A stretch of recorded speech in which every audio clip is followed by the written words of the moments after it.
하나님께서 오늘 우리에게 주신 말씀 이사야서 6장 1절에서 8절입니다. 우리 주신 말씀 교독합니다. 제가 먼저 읽겠습니다.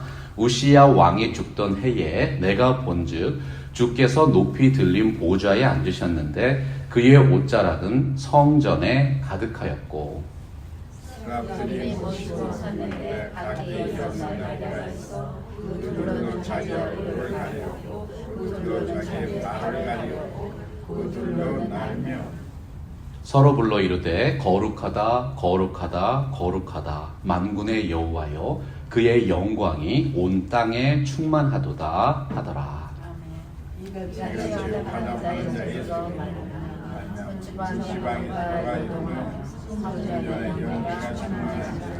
그때에 내가 말하되 화로다 나여 망하게 되었도다. 나는 입술이 부정한 사람이요 나는 입술이 부정한 백성 중에 거주하면서 만군의 여호와이신 왕을 배웠음이로라 하였더라.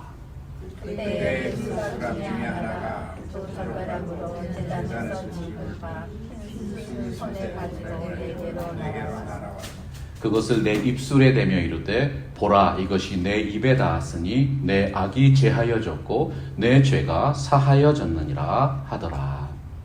내가 또 주의 목소리를 들으니 주께서 이르시되 내가 누구를 보내며 누가 우리를 위하여 갈고 하시니 그때에 내가 이르되 내가 여기 있나이다 나를 보내소서 하였더니. 아멘. 하나님의 말씀입니다. 사랑하는 성도 여러분들의 삶에 우리 주님의 은혜와 평강이 가득하시기를 축원합니다.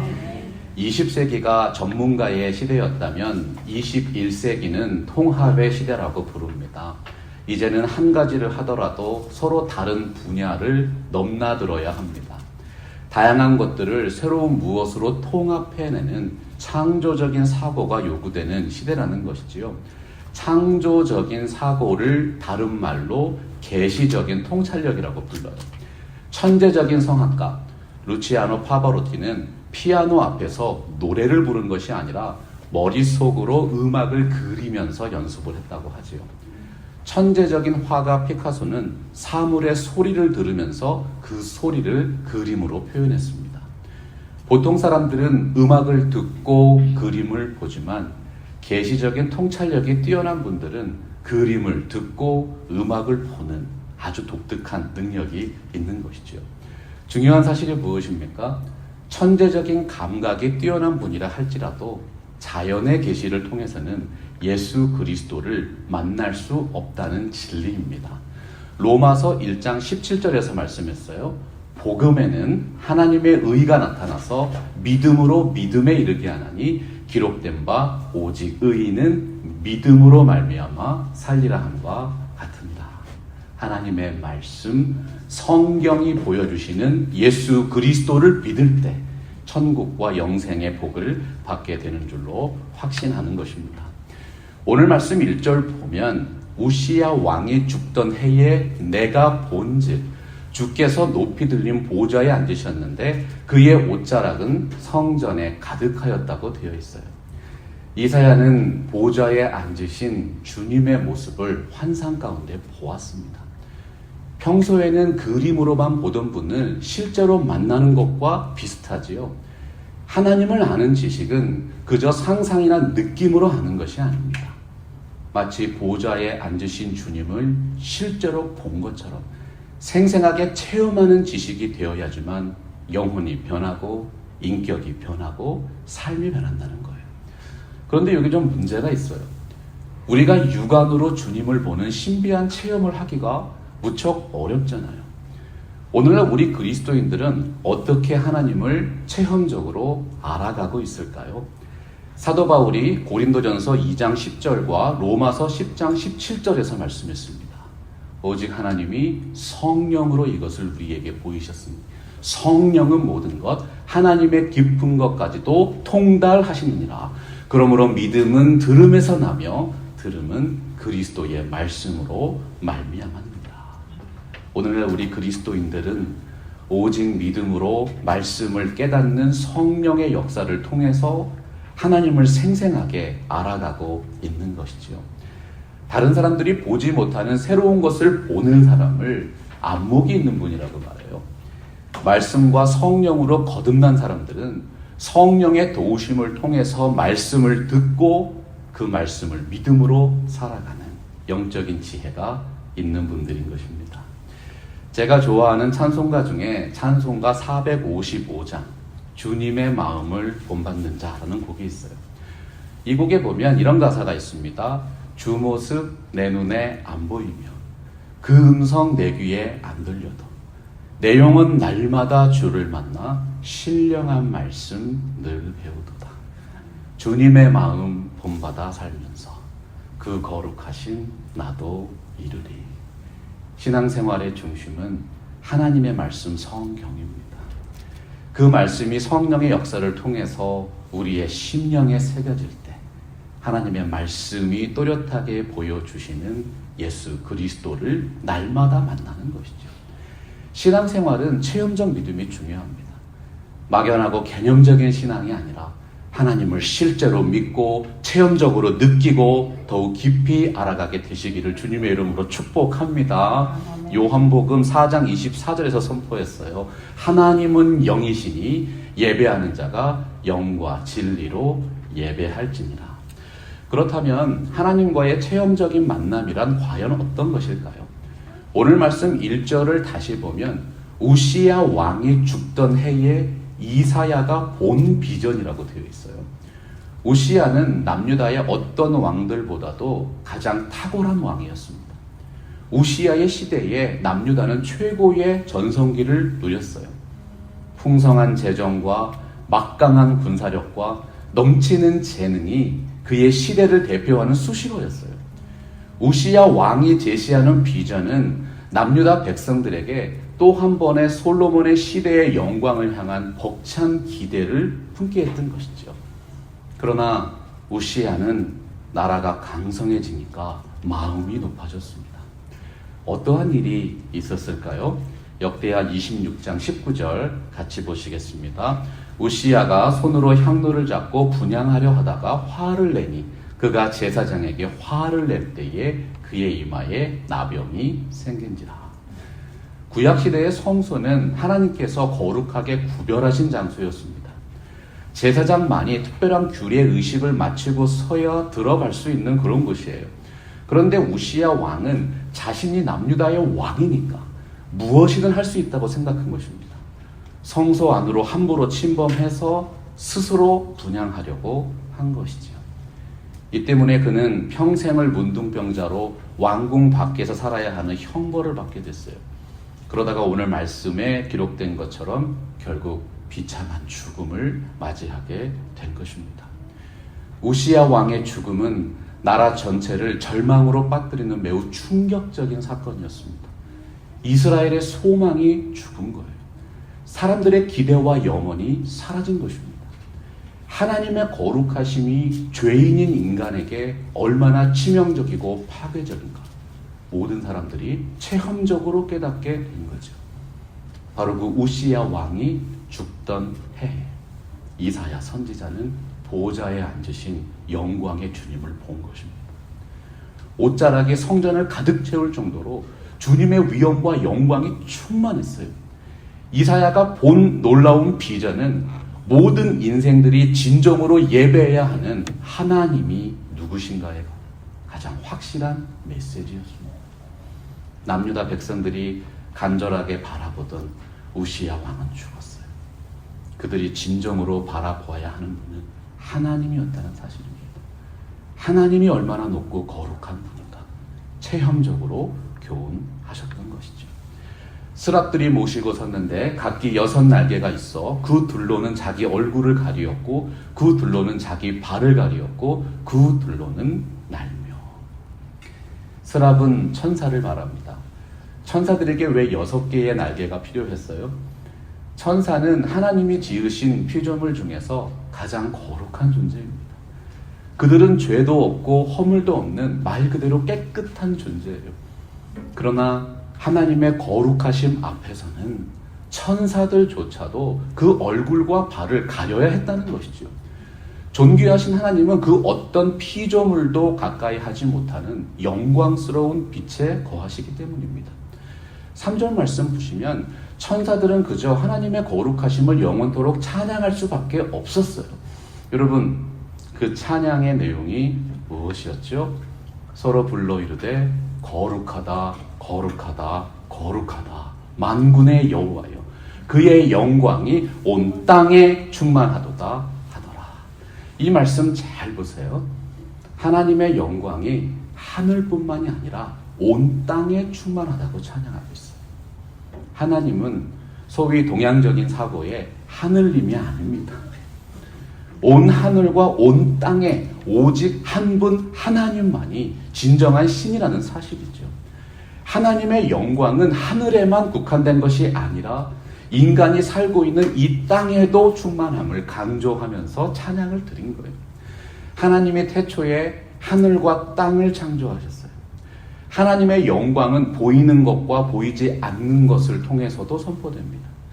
예수님이 다시 오시는 그날 옛 것들을 모두 폐하시고 새 하늘과 새 땅을 열어주시는 것입니다.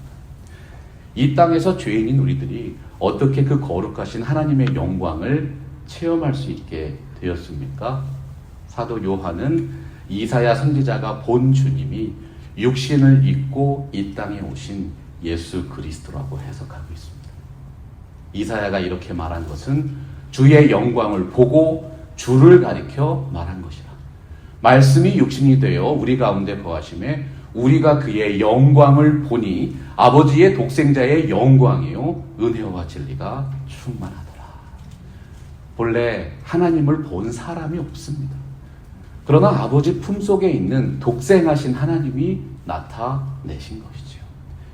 구약의 선지자들이 신비한 환상 가운데서 만나보았던 주님, 그 존귀하신 영광의 하나님이 육신을 입고 이 땅에 오셨습니다.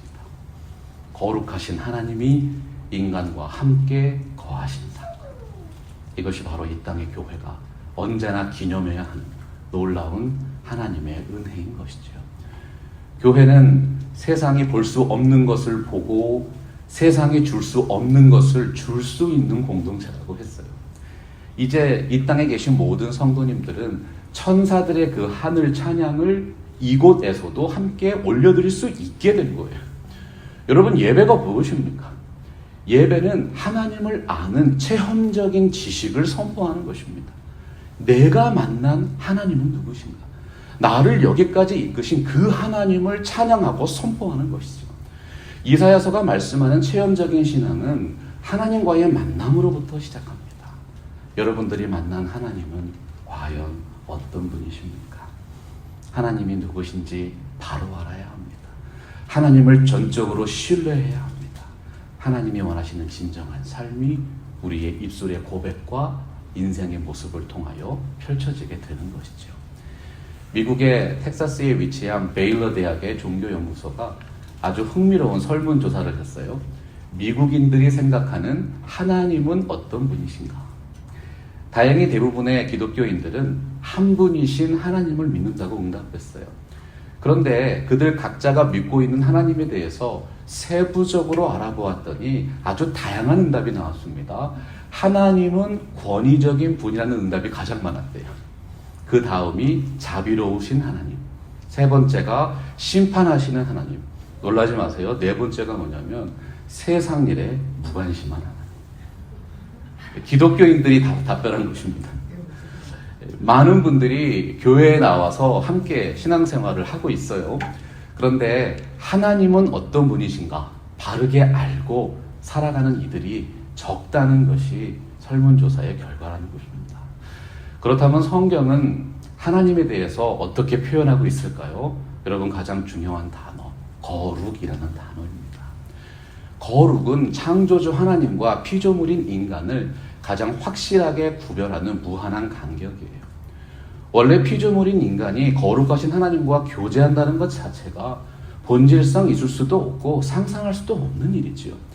왜냐하면 그 어떤 피조물도 하나님의 거룩하심을 실제로 체험하면 자신의 죄와 악을 깨닫고 긍휼과 자비를 구할 수밖에 없기 때문입니다. 우리가 하나님을 알아갈 수 있다는 것 자체가 놀라운 은혜라는 것이지요. 하나님께서 먼저 우리에게 은혜를 베풀지 않으면 우리는 하나님을 만날 수가 없는 거예요. 하나님의 은혜가 없으면 우리는 하나님을 예배할 수도 없는 것입니다. 기독교의 가장 큰 특징이 무엇인가? 우리가 먼저 하나님께 나아간 것이 아니라 하나님께서 먼저 우리에게 찾아오셨다는 데입니다. 하나님을 아는 지식은 하나님께서 먼저 우리를 아신 바 되었다는 사실에서 출발합니다. 성경이 말씀하는 하나님을 아는 지식은요, 하나님과의 인격적인 관계인 것이죠. 철로 역정의 저자인 존 버녀는 죄에 대한 두려움을 느끼지 못하는 사람은 하나님의 은혜를 체험할 수 없다고 했어요. 잠언서 9장 10절에서 솔로몬이 교훈했습니다. 거룩하신 자를 아는 것이 진정한 명철이다. 여러분, 어떤 교회가 세상을 변화시킬 수 있을까요? 하나님의 거룩한 임재를 체험하는 교회입니다. 오늘 말씀 4절 보십시오. 이같이 화답하는 자의 소리로 말미암아 문지방의 터가 요동하며 성전의 연기가 충만한지라. 성경에서 여호와의 집은 하나님이 거하시는 성전을 말합니다. 천사들이 성전에서 거룩하신 하나님을 찬양하니까 문지방의 터가 요동하면서 집의 연기가 충만해졌습니다. 하나님의 거룩하신 임재가 드러난 것이죠. 보좌에 앉으신 주님을 바라보던 이사야의 두려움과 공포는 이제 피할 수 없는 현실이 되었습니다. 그때에 내가 말하되 화로다 나여 망하게 되었다. 나는 입술이 부정한 사람이요 나는 입술이 부정한 백성 중에 거주하면서 만군의 여호와이신 왕을 배웠음이로다 하였더라. 하나님의 거룩함이 예배를 통해서 인간에게 체험되면 모든 인생은 자신이 얼마나 부정한 존재인지 깨닫게 됩니다. 이사야는 그동안 자신이 남유다 백성에게 선포했던 6가지 재앙이 자기에게도 임할 것이라고 고백했던 거예요. 마치 죽은 자처럼 숨도 쉬지 못할 정도로 하나님의 거룩함을 강렬하게 체험했습니다. 여러분, 그 역사적인 증거가 무엇이었어요? 우시야 왕이 하나님의 거룩함을 침범했다가 징벌을 받고 죽은 사건이었어요. 그 충격이 가시기도 전에 이사야 본인이 똑같은 경험을 하게 된 것이죠. 이사야는 하나님의 거룩한 임재 속에서 나는 입술이 부정한 사람이고 입술이 부정한 백성 중에 거주하면서 하나님을 배웠다고 고백했습니다. 성경에서 입술은 마음의 표현입니다. 입술이 부정하다. 나의 마음도 부정하다는 뜻이에요. 더 나아가서 그 사람의 인격과 영혼 자체가 전적으로 부패한 존재임을 나타내고 있습니다. 입술이 부정한 백성처럼 이사야 자신도 철저하게 심판받을 타락한 죄인임을 깨달았다. 여러분, 이것이 바로 살아있는 예배입니다. 진정한 영적 변화의 시작이라는 거예요. 하나님의 거룩한 임재가 있는 진짜 예배는 우리의 마음과 영혼에 찌들어 있는 죄악을 도려냅니다. 상하고 통회하는 심령으로 주님 앞에 나와서 두려움과 떨림으로 하나님을 경배하게 되는 것이죠. 이사야가 누굽니까? 그는 입술로 하나님의 말씀을 전파하는 주님의 종이었어요. 백성들의 죄를 꾸짖었습니다. 백성들에게 회개를 촉구했습니다. 하나님께로 돌아올 것을 선포해야 하는 선지자였어요. 제 아무리 구별된 삶을 살았던 시대의 선지자라도 거룩하신 하나님의 임재를 실제로 체험하니까 전적으로 타락한 죄인임을 고백하게 되었다는 사실이죠. 하나님의 사람 다윗은 시편 19편 14절에서 내 입의 말과 마음의 묵상이 하나님 앞에 연락되기를 바란다고 간절하게 기도했습니다. 우리는 하나님을 볼 수가 없어요. 하지만 하나님은 우리 마음과 삶의 모든 것을 다 지켜보고 계십니다. 우리들의 모든 삶이 하나님께 올려지는 거룩한 산 제사가 되기를 간절하게 소원합니다. 하나님이 임재하시는 예배는 더 나아가서 하나님의 은혜를 깨닫게 하는 예배입니다.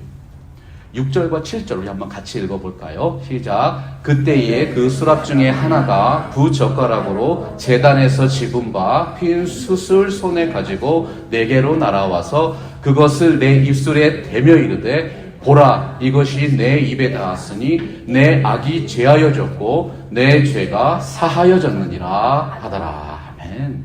악이 제하여졌습니다. 완전한 속죄와 정결을 의미하는 거예요. 너의 죄가 사하여졌느니라. 이사야의 죄가 덮어져서 더 이상은 보이지 않는다는 뜻입니다. 입술도 부정합니다. 마음도 부정합니다. 감당하지 못할 죄악 때문에 죽을 수밖에 없다고 고백하던 이사야에게 하나님께서는 그 죄와 악을 모두 사해 주시는 놀라운 죄 씻음의 은혜를 베풀어 주신 것이죠. 이사야의 입술에 댄 그 숯불은 제단에서 취해졌어요. 구약시대 성전의 제단은 죄를 씻기 위해서 양을 죽여 바치던 곳입니다. 히브리서 9장 22절 보면 피로써 정결하게 되나니 피 흘림이 없은즉 사함이 없다고 했습니다. 이사야 선지자는 피 흘림의 제사를 기초로 죄악을 모두 씻게 된 것이죠. 어떻게 죄인인 우리들이 거룩하신 주 하나님의 은혜와 영광을 체험할 수 있게 되었을까요? 히브리서 10장 10절이 선언합니다. 이 뜻을 따라 예수 그리스도의 몸을 단번에 들이심으로 말미암아 우리가 거룩함을 얻었노라. 우리가 예수 그리스도의 피를 힘입어서 거룩한 성소 안으로 들어갈 수 있는 담력을 얻게 된 것이죠. 오늘날 우리가 예배를 통해서 거룩하신 하나님의 임재를 체험할 수 있는 이유는 그리스도의 살과 피 때문입니다. 그리스도께서 십자가 위에서 그 몸이 찢기셨어요. 예수님이 흘리신 그 피를 통해서 우리의 모든 죄악이 씻겨지고 정결하게 되었습니다. 그래서 사도 요한은 요한복음 1장 17절에서 율법은 모세로 말미암아 주어진 것이요 은혜와 진리는 예수 그리스도로 말미암아 온 것이라고 선포했습니다. 구약의 제사장들이 목숨을 걸고 그 거룩한 성소에 겨우 들어갔어요. 그러나 신약의 성도들은요, 어린 양 예수의 피를 힘입어서 담대하게 은하의 보좌로 나아갈 수 있는 것이죠. 여러분, 이사야서가 말씀하는 바른 예배가 무엇입니까? 예배는 무엇보다 하나님의 임재를 체험하는 것입니다. 2000년 전에 이 땅에 오셔서 인간과 함께 거하신 예수 그리스도의 영이 오늘날 우리와 함께하고 계십니다. 하나님의 눈앞에서 우리의 마음과 삶을 올려드리며 살아갈 수 있는 것이죠. 저명한 구약학자인 월터 카이저 박사는 하나님이 우리에게 복을 주신 이유는 모든 열방이 하나님을 예배하도록 하기 위함이라고 했어요. 하나님의 백성이 누리는 영적인 축복의 핵심은 하나님과의 만남과 교제입니다.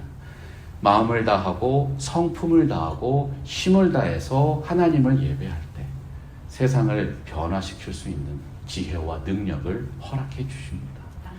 진정한 소망이 있는 분들은 세상과는 다른 삶을 살아갈 수 있습니다. 하나님의 임재 안에서 죄를 멀리하시고 더욱 큰 은혜를 체험하시는 복된 인생이 되시기를 주님의 이름으로 축복합니다. 20세기 초 미국의 복음주의 운동을 이끌었던 분 중에 조지 D. 왓슨이라는 분이 있어요. 왓슨 박사는 하나님을 향한 성도의 살아내는 두 종류가 있다고 했습니다. 하나님의 은혜에 감사하는 사람이 있고요, 하나님의 위대하심에 감탄하면서 드리는 헌신이 있다.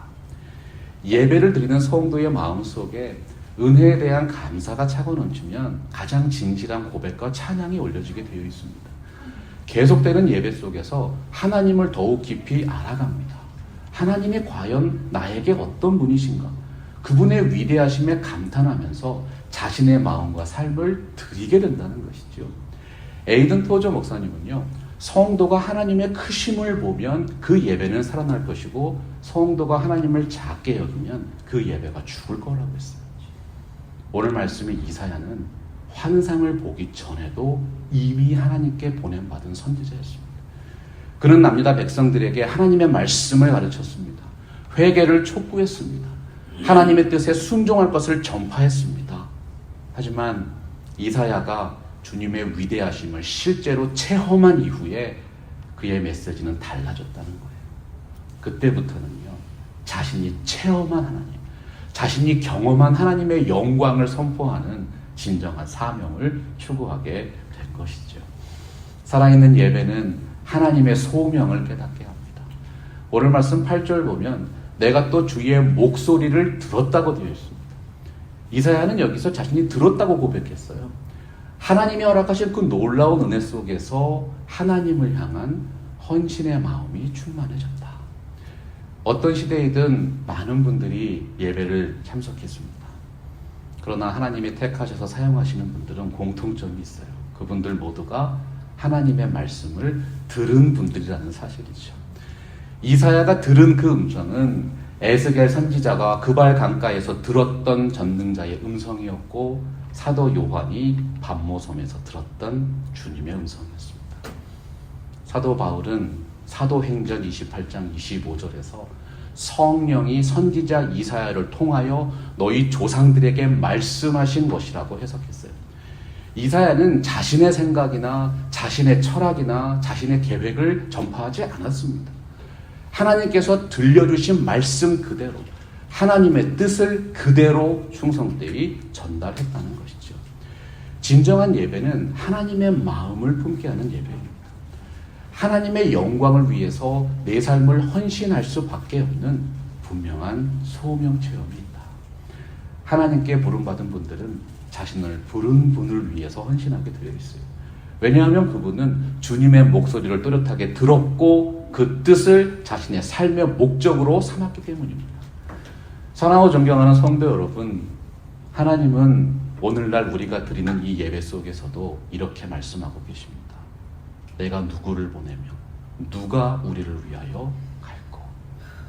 하나님의 뜻을 신실하게 이루어드리 헌신된 한 사람을 지금도 찾고 계신 거예요.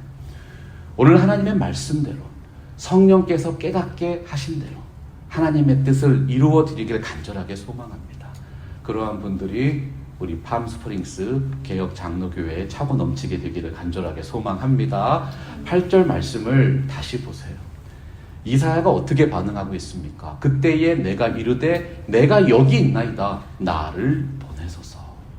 하나님의 소명에 즉각적으로 반응하는 이사야의 모습이 나오죠. 방금 전까지만 해도 입술이 부정하고 마음도 부정하다고 절망했던 사람이에요. 자신이 감당하지 못할 죄악 때문에 죽을 수밖에 없다고 고백하던 죄인입니다. 그런데 이제는요, 하나님의 영광을 선포하는 사역자로 자신의 삶을 헌신하고 있는 것이죠. 어떻게 이것이 가능했어요? 이사야의 심령이 하나님의 은혜로 회복되었기 때문입니다. 그는 철저하게 자신의 죄를 회개함으로 하나님과의 관계를 회복했습니다. 하나님을 아는 진정한 지식을 추구하게 됩니다. 하나님과의 영적인 교제를 회복하고 나니까 비로소 보게 된 거예요. 진정한 소명을 발견하게 된 것입니다. 찰스 윈돌 목사가 이 부분에 대해서 주의했습니다. 하나님은 불가능한 사람을 선택하셔서 그를 철저히 깨뜨려 버리시고 불가능을 가능케 하는 헌신된 사역자로 바꾸어 내신다. 죄에 대한 절망과 복음을 통한 회복의 과정 속에서 불가능한 나를 가능케 하신 하나님의 위대하심을 진정으로 체험하게 됩니다. 그리고 고백하는 것이죠. 하나님, 내가 여기 있습니다. 나를 보내 주옵소서. 이사야의 헌신은 자신의 뜻이나 자기 비전을 달성하기 위한 열정과 헌신이 아니었어요. 불가능한 나를 완전히 바꾸어 놓으신 하나님의 능력에 대한 전적인 신뢰였던 것입니다. 자기 의의를 이루려는 열정은 공동체에 해악을 끼칩니다.